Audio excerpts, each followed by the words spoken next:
Hello everyone, आज मैं आपको पार्ट 2 पढ़ा रही हूँ विज्ञान की शिक्षण विधियों का। अगर आप मेरे चैनल पर नए आए हो तो मेरी वीडियो को लाइक, सब्सक्राइब व बेल आइकन का बटन दबाना ना भूलें। मेरी वीडियो स्टार्टिंग से लेके लास्ट तक देखें ताकि ये सभी कुछ आपको अच्छे से समझ में आए। तो देखो, विज्ञान की संरचना, पाठ्यक्रम यानी कि सर्कुलम। सर्कुलम में है जो हमारा पाठ्यक्रम है वो क्या है, लेटिन भाषा से लिया गया है। उसका अर्थ होता है क्यूरियर। क्यूरियर का मतलब होता है रेस कोर्स यानी कि दौड़ का मैदान। तो इसका परिभाषा क्या होगा, जिस प्रकार दौड़ के लिए आदर्श दशा युक्त मैदान आवश्यक है वैसे ही प्रभावी शिक्षण अधिगम के लिए पाठ्यक्रम विषय वस्तु का अनुकूल आवश्यक है। ये परिभाषा के माध्यम से हमें ये बता रहा है कि जैसे कि दौड़ने वाले के लिए दौड़ का मैदान आवश्यक है, वैसे ही एक शिक्षक अधिगम के लिए पाठ्यक्रम का अनुकूल होना ही आवश्यक है।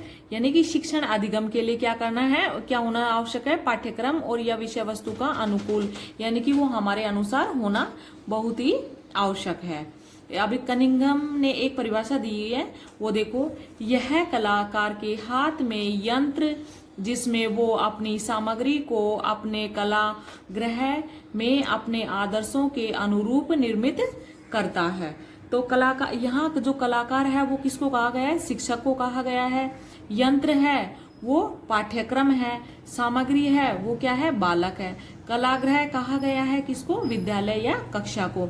तो कनिंघम ने कहा है कि यह कलाकार के हाथ में यंत्र जिसमें वो अपनी सामग्री को अपने कलागृह में अपने आदर्शों के अनुरूप निर्मित करता है। यानी कि जो कलाकार होता है वो कलाकार यानी कि जो शिक्षक होता है उसके हाथों में यंत्र यानी कि जो पाठ्य सामग्री होती है उससे वे बालक को अपने कलागृह यानी कि जो विद्यालय या कक्ष होता है उसमें अपने आदर्शों के अनुरूप वो क्या करता है, उसको निर्मित करता है, बनाता है।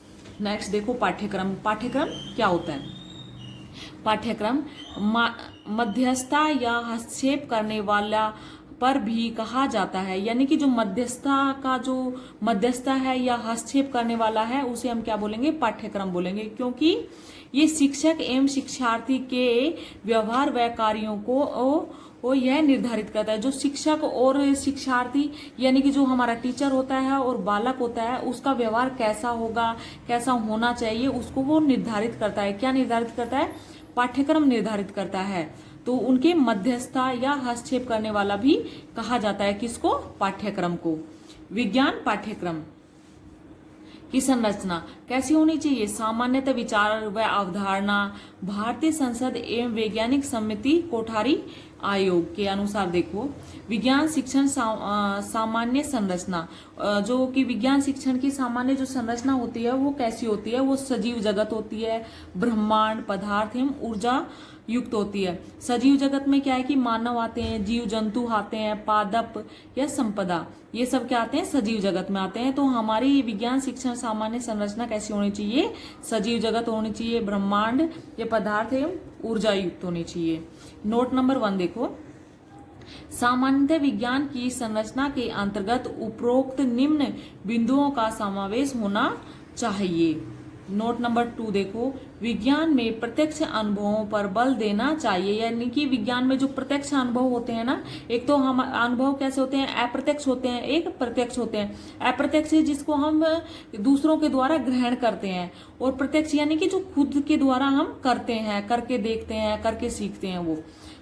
तो प्रत्यक्ष अनुभवों पर बल देना चाहिए। विज्ञान कैसा होना चाहिए, यानी कि प्रत्यक्ष अनुभवों पर बल देना चाहिए, एक्सपेरिमेंट करके सीखना चाहिए, देखना चाहिए, वो हमारा ऐसा विज्ञान होना चाहिए। जिनकी प्राप्ति हेतु बालक को क्रियाशील होना आवश्यक है, और जिनको प्राप्त करने के लिए बालक को कैसा होना आवश्यक है, क्रियाशील होना आवश्यक है, यानी कि हमेशा सतर्क रहना आवश्यक है।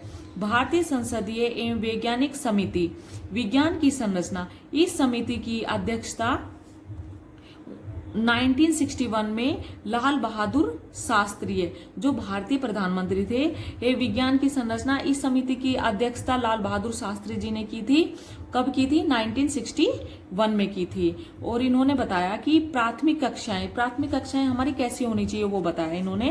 प्राथमिक कक्षाएं 1 से लेके कक्षा 5 तक जो प्रकृति संबंधी ज्ञान देना चाहिए। जो प्रकृति में जो संबंधी ज्ञान है ना, वो हमें क्या कि 1 से लेके कक्षा 5 तक के बच्चों को देना चाहिए। उच्च प्राथमिक कक्षा में क्या ज्ञान देना चाहिए वो देखो, कक्षा 6 से कक्षा 8 तक यहाँ सामान्य विज्ञान का अध्ययन कराना चाहिए, यानी कि हमें विज्ञान के बारे में कुछ थोड़ा थोड़ा बताना चाहिए, सामान्य विज्ञान का अध्ययन कराना चाहिए। माध्यमिक स्तर यानी कि 9 से 10 ये कक्षा 9th के बच्चों को, कक्षा 10th के बच्चों को अनिवार्य विषय के रूप में शिक्षण कराना चाहिए, यानी कि अनिवार्य विषय जो जैसे विज्ञान है जो अनिवार्य है, अनिवार्य विषय के रूप में शिक्षण कराना चाहिए। जैसे मैथ है वो अनिवार्य है, आपको 9th 10th में ये चीज लेना ही है, तो ऐसे ही हमें विज्ञान को अनिवार्य के रूप में शिक्षण कराना चाहिए। जैसे जीव विज्ञान, भौतिक विज्ञान का अध्ययन करना, ये सब। उच्च माध्यमिक स्तर यानी कि कक्षा 11th और 12th के लिए स्वतंत्र वैकल्पिक विषय के रूप में शिक्षण कराना चाहिए, यानी कि क्लास 11th और 12th के रूप में उन्हें स्वतंत्रता देनी चाहिए कि उन्हें अपना विषय खुद चुनना चाहिए, जो कि अभी हम करते भी हैं। ठीक है, कोई तो साइंस लेता है, कोई जीव विज्ञान लेता है, कोई भौतिक विज्ञान लेता है, कोई अपना अपने सब्जेक्ट्स होते हैं वो अपने आप चुनते हैं, अपने स्वतंत्र विकल्प होते हैं उनके पास चुनने के लिए। कोई आर्ट साइड में जाता है, कोई कॉमर्स साइड में जाता है, तो वो सब है। कोठारी आयोग 1964 से 66 तक रहे। अध्यक्षता डॉक्टर दौलत सिंह कोठारी उसका पूरा नाम है, वो उदयपुर राजस्थान के हैं।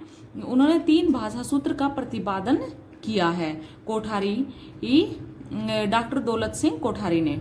विज्ञान की संरचना कैसी होनी चाहिए वो देखो, निम्न प्राथमिक स्तर पर यानी कि जो छोटे बच्चे होते हैं LKG UKG के, उनके अनुसार कैसी होनी चाहिए वो देखो।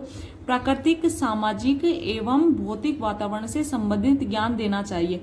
जो निम्न स्तर के बच्चे होते हैं उन्हें क्या है कि प्रकृति से संबंधित ज्ञान देना चाहिए, सामाजिक ज्ञान देना चाहिए, जो समाज के साथ कैसे घुलना मिलना है, बच्चों के साथ कैसे रहना है, कैसे उनके साथ व्यवहार करना है, वो सब ज्ञान देना चाहिए। भौतिक वातावरण से संबंधित ज्ञान देना चाहिए, यानी कि हमारे भौतिक वातावरण से संबंधित उन्हें क्या देना चाहिए, ज्ञान देना चाहिए। कक्षा 1 व 2 के वो छात्रों को स्वच्छता का ज्ञान देना चाहिए, ये स्वस्थ आदतों का विकास करना चाहिए, निरीक्षण कौशलों का विकास करना चाहिए, यानी कि उनमें अच्छी आदतें का डेवलपमेंट करना चाहिए, स्वस्थ आदतों का डेवलपमेंट करना चाहिए, निरीक्षित कौशलों का विकास करना चाहिए।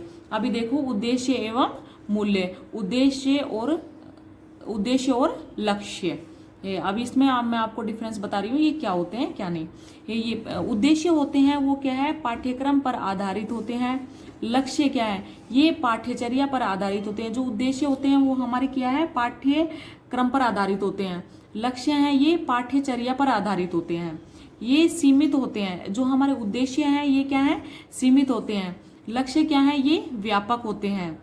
उद्देश्य क्या है, ये कक्षावार परिवर्तित होते रहते हैं। जो हमारे उद्देश्य होते हैं वो कक्षावार हमेशा क्या होते हैं, परिवर्तित होते रहते हैं।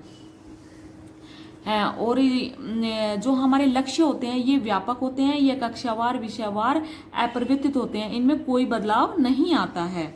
इनकी प्राप्ति में विद्यालय कक्षा की भूमिका होती है, यानी कि इनकी प्राप्ति के उद्देश्य जब हम प्राप्त करते हैं उनमें सबसे ज्यादा भूमिका किसकी होती है, विद्यालय की होती है, कक्षा की होती है, सबसे ज्यादा भूमिका उनकी होती है।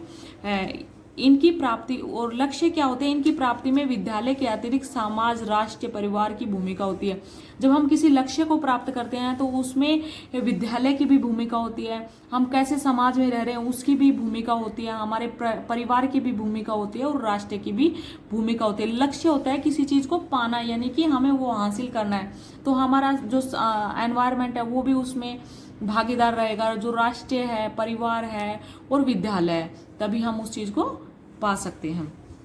विज्ञान के उद्देश्य देखिए, शिक्षण उद्देश्य। ब्लूम ने शिक्षण को त्रिमुखी प्रक्रिया कहा। ब्लूम ने क्या कहा, शिक्षण कैसी है, त्रिमुखी प्रक्रिया है। शिक्षण में उद्देश्य का होना आवश्यक है क्योंकि ये समुचित शिक्षण व्यवहार व व्यवस्था को निर्देशित करती है। शिक्षण में क्या होना आवश्यक है, उद्देश्य का होना बहुत आवश्यक है क्योंकि यह उसके व्यवहार को व्यवस्थित और निर्देशित करती है।